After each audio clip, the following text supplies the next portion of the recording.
All right, everybody's got a copy of this now. We got to kind of know what we're talking about here. We're getting into some, we started in fundamentals. We go from the front of the car to the back and everything in between, and we try to get you guys checked out on enough stuff where you can kind of have a foundation for all of the other stuff that we teach in here. And so what we're going to start out today with is see what you know. It's sort of like a, what do you know about emission controls? And how this is going to start out. So what we got here is smog is what? What is smog? Black smoke. Smog is not black smoke, and that's not even one of your choices. Oh, I didn't know you were reading off this. I thought you were just asking. Like, no, I'm asking you. I started reading, I was like, dang. Is it carbon dioxide, carbon monoxide, nitrogen, or ozone? Monoxide. Well, according to the people that wrote this test, it's ozone, which is peculiar because ozone is O3. You know what I mean? So that's peculiar. So if I was grading this test based on the answer key from the textbook, they're saying smog is ozone.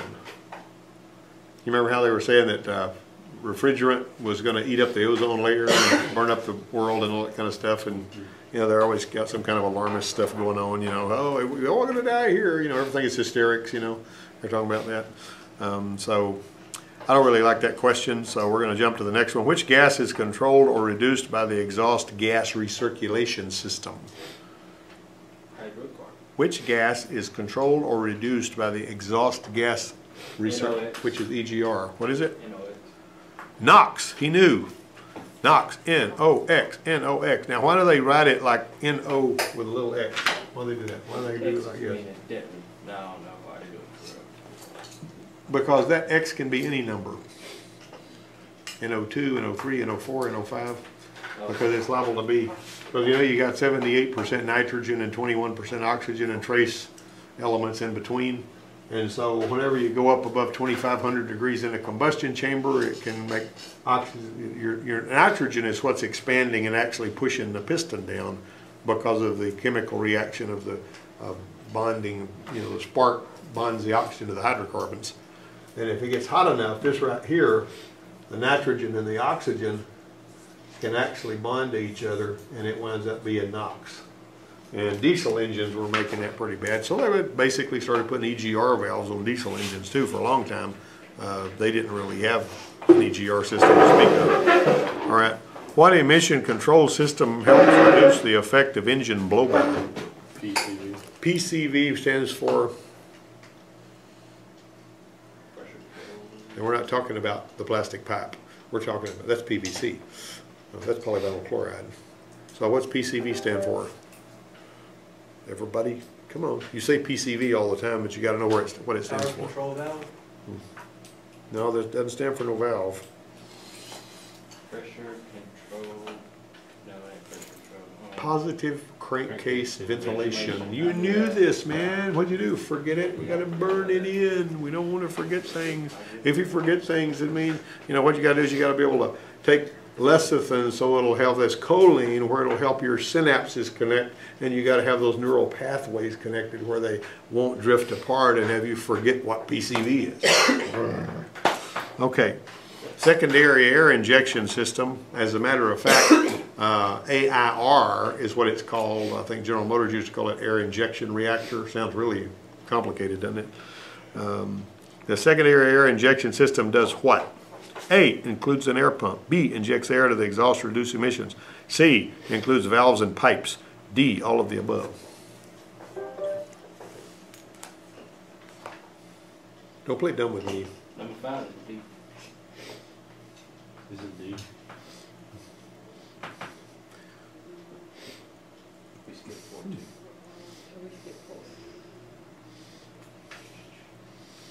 too. All right. So. Number 5 is D. Huh? Number 5 is D.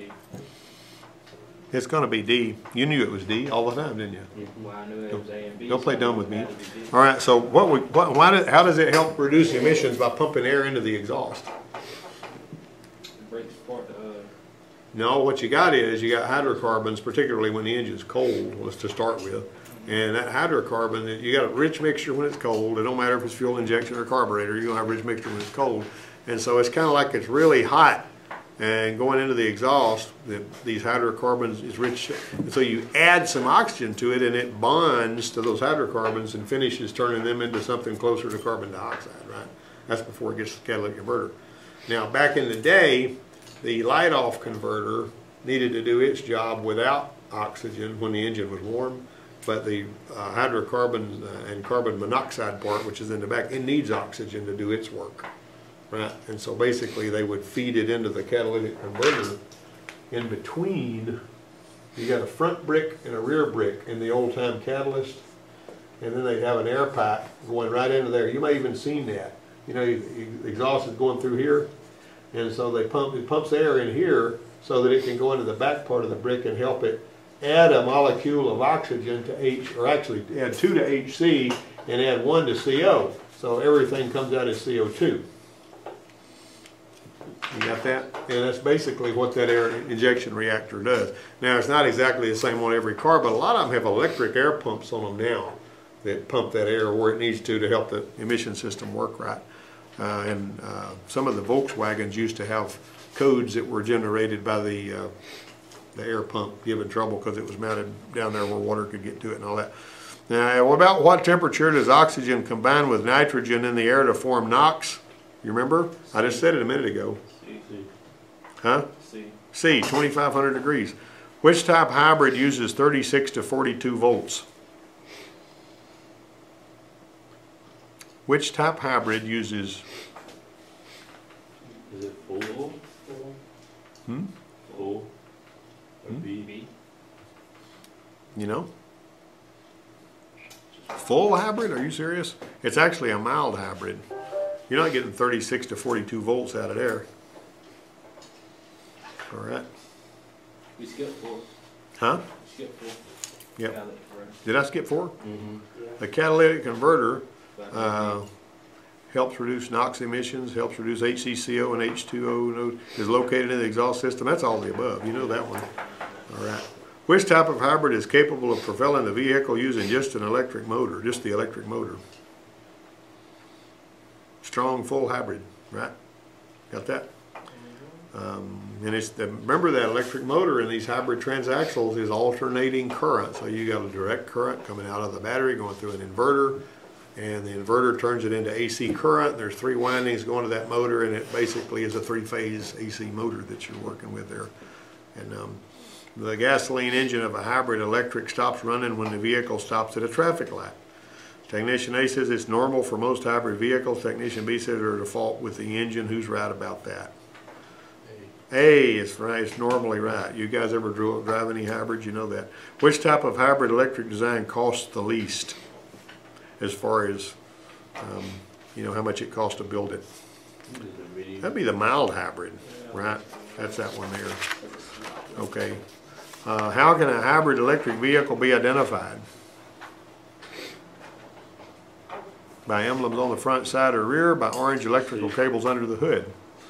Well, if it's a mild hybrid, it'll have blue cables, not orange ones, but it's going to be A and B on that one. What routine service procedure could result in lower fuel economy, which the owner may discover? Using wrong oil. Here's the thing, like a lot of these hybrid vehicles, particularly if it's a little Prius or something, they'll be getting like 99 miles to the gallon or something like that. And they'll say, after you change the oil in my car, now I'm only getting 88 miles to the gallon, and I want to know what's going on. You know, because you put the wrong motor oil in it, or something with the tires and all that. So, so it's somebody out there? Mm-hmm. Yeah. Come in here, Michelle. What you doing? Oh, that's introduced you to my sister. Hi. Yeah. She came from way up north. And we're finishing up this lecture. Okay, well then I should probably get out of here. Daddy's out there looking through the shop for his truck. Looking through the shop for his truck. His truck is, yeah, your truck's out there. But anyway, let's go on here. Keep going. They're going to lunch with me today. Okay, let's see. 12 is going to be, actually, yeah, 12 is actually going to be delta. That's going to be all of them. Technician A says the first step in the diagnostic process is to verify the problem. Is they right? Yes. Technician B says the second step is to perform a thorough physical inspection, or visual inspection. Both of those guys are right. The global generic OBD2 scan tool is capable of displaying what? Ding, ding. That would be. A and B on most global scan tools. What is the factory scan tool for General Motors vehicles? Well, what was it for a long time? Everything's changing now. That's going to actually be a Tech 2. That is the Tech 2. What is the factory scan tool for Ford vehicles? Yes, we got one of those here, right? What is the factory scan tool for Chrysler Jeep vehicles? It's the YTech, right? I never heard of YTech and Tech 2. Yeah, YTech was pretty cool. Which step should be, usually it was StarScan and now it's YTech. Which step should be performed last when diagnosing an engine performance problem?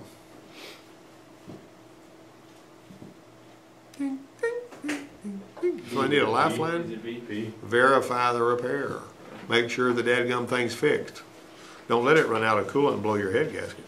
Which scan tool can access detailed information on many different makes and models? Say D. Any of the above. OTC Genesis, which is an old tool.